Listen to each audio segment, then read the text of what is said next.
everyone, please raise your hand. Let's also see who's up. So after the break, all the hands up. So now keep your hand up if you would wear the exact same outfit tomorrow again. How about the day after tomorrow? For a week, a month, a year? Imagine you wore the same outfit for a year. That would be considered odd, right? But how many of us leave the house wearing the exact same ideas, beliefs, prejudices for days, weeks, even years? Let me guess, all of us. While our fashion choices tend to change with the trends, we kind of fail to adjust our morals, values, and attitudes over our lifetime. We cling to beliefs without even questioning them, trying to create some kind of stability in our minds.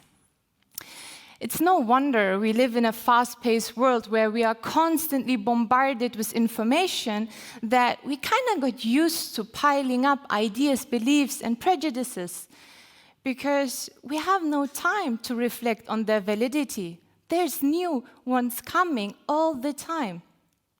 However, obviously, we have to adjust mentally as much as we do physically. So when was actually the last time you took a good look at your own mental wardrobe? Envision a thought right now that's on your mind for quite some time and ask yourself, does it actually spark joy? And if not, why are you still keeping it? In this talk, I will share my experiences of unlearning ideas and how I reflected on my own reality and share some experiences how I got to know some new perspectives. Because while we all came here to learn, the illiterate of the 21st century will not be those who cannot read and write, but those who cannot learn, unlearn, and relearn.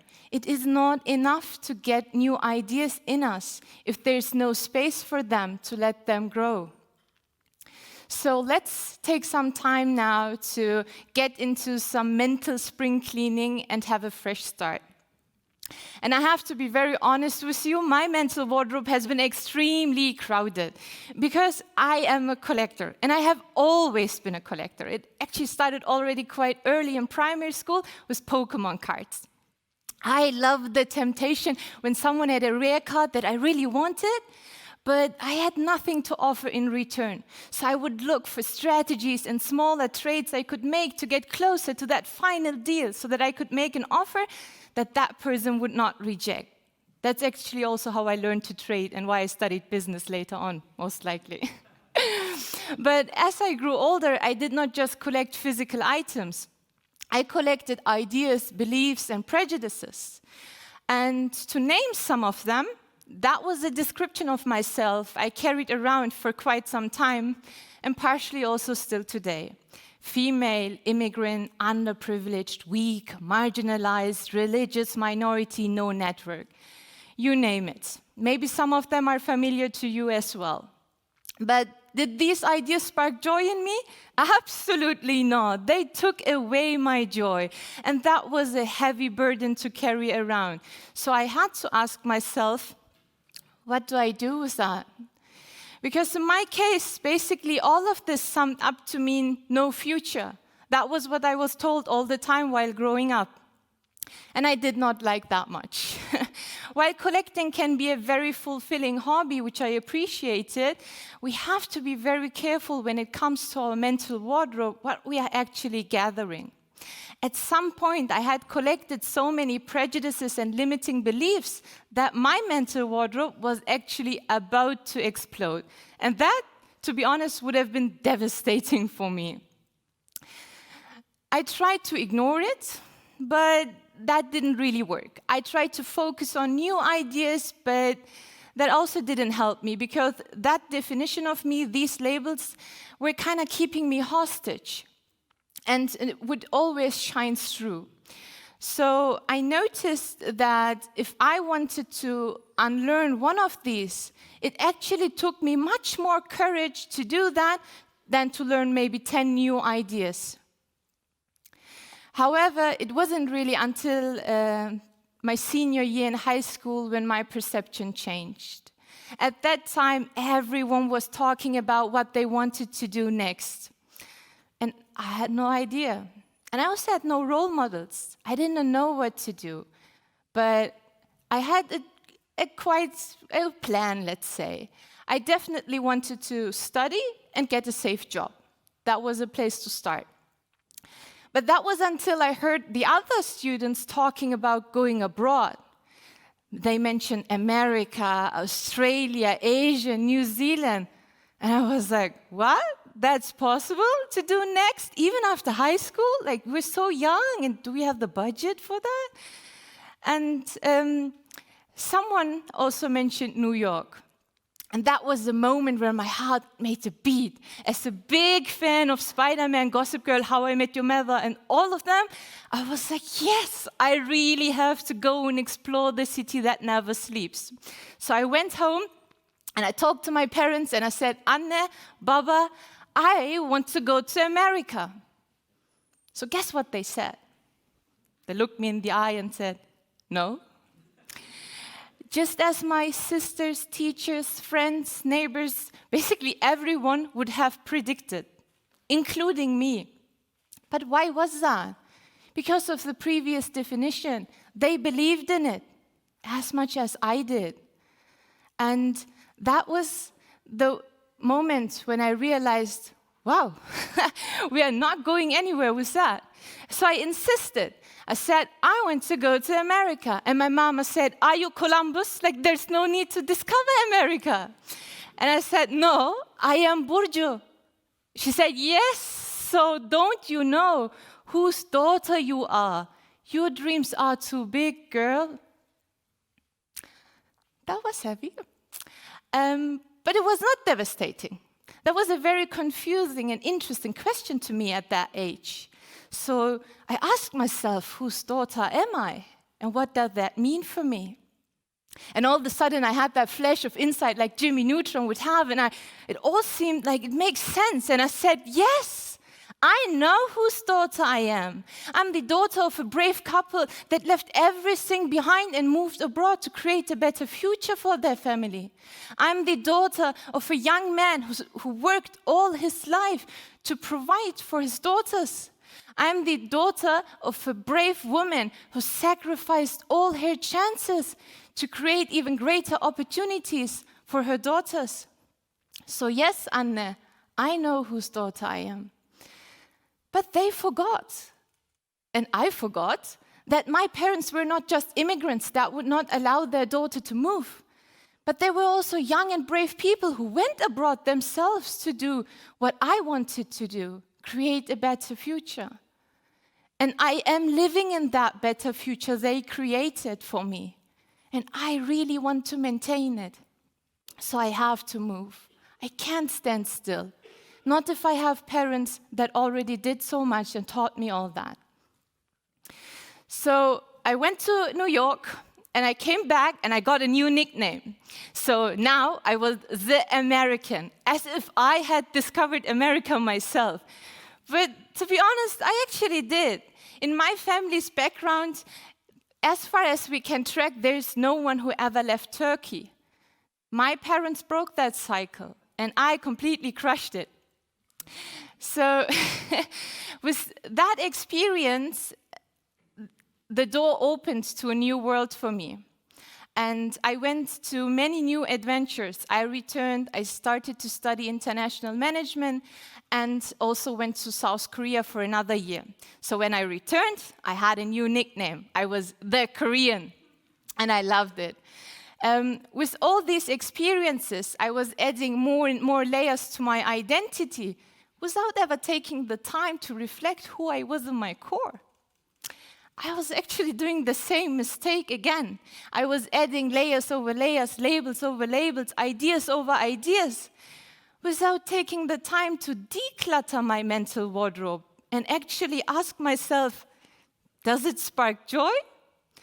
To be honest, it was sparking a lot of joy. It was actually like kind of a firework inside of my head. I loved all these new labels, but I was about to turn blind because of that firework. With all these new thoughts in my head, I was kind of overwhelmed with who I was still. And I realized that these ideas were actually struggling to find place because they were struggling because there were so many other conflicting ideas that took up so much place in my head. So I would love to walk you through a conflicting idea that shaped me in my life a lot. All my life, and still today also, I was told that I'm half Turkish, half German. While I was a Turkish immigrant in Germany, I was always a German visitor in Turkey, not really belonging anywhere. Half Turkish, half German, and a little bit American and Korean by now, by choice. And while I was walking through life, I tried to complete myself. I was searching for connections, relationships, achievements, titles that would define me. But surprisingly, it didn't work like that. And I felt like I'm not enough until I realized I am enough. I was never actually half. I am double. I am Turkish and German. I was never actually sitting in between chairs where I had to make a choice. I was all my life standing on two chairs, and that was where I was able to notice blind spots, see things clearer, and in conversations not only translate words, but emotions. That was a big breakthrough for me. Being both Turkish and German was not a source of confusion for me, but it was rather a gift that allowed me to see the world through a unique lens. But in order to unwrap that gift, I had to unlearn the notion that I had to make a choice in the first place. And I was told to do that by people who only had one. I was like, what kind of joke is that? They don't even know how it is to have both. So I decided I'm not going to do that. And if you would ask me today, Burcu, so who are you actually? That's how I would describe myself. Hi, I'm Burcu. I'm a kind, ambitious, curious person. I really love to explore the world and learn new stuff. And I am a Bielefelder. That's my heritage. That's where I came from. Growing up in my lovely hometown, Bielefeld, I always also heard about that iconic speech, I have a dream, which moved a lot and made a change. But here I am today to tell you that time to dream is over. We have to wake up and turn our dreams into reality if we really want to create a better future. And here I am also to tell you, I've got a plan for us. We all came here today to learn. But first of all, we have to overcome the illiteracy of our time. We have to learn to unlearn, relearn, and learn over and over again if we really want to create an inclusive future where we want to live in. We have to unlearn to hate, to learn to love. We have to unlearn selfishness, to learn generosity. We have to unlearn to judge, to learn to accept. We have to unlearn racism first if we want to learn justice. Most importantly, we have to unlearn to be perfect, to learn to be human. And never forget, we have to unlearn to do it alone, to learn to do it together. And it all starts with us, with you and me. And even if nothing else resonated with you today, you already unlearned something very important. You unlearned the weird notion media tries to impose on us that a young woman wearing hijab is not free. Because you witnessed today how a young woman, Turkish, Muslim, born and raised in Germany, delivered a powerful TED Talk in English. Isn't that great?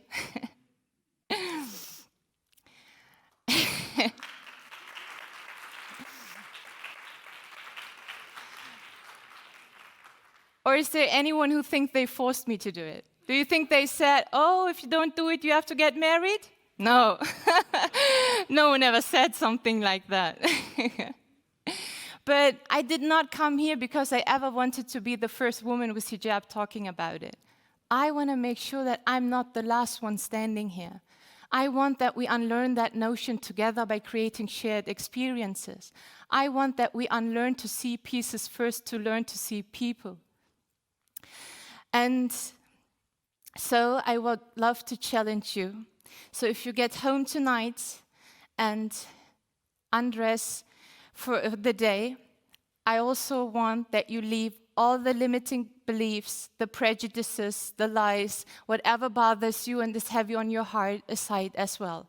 And when you wake up tomorrow and get dressed for a new day, remember to put on the most beautiful thoughts as well.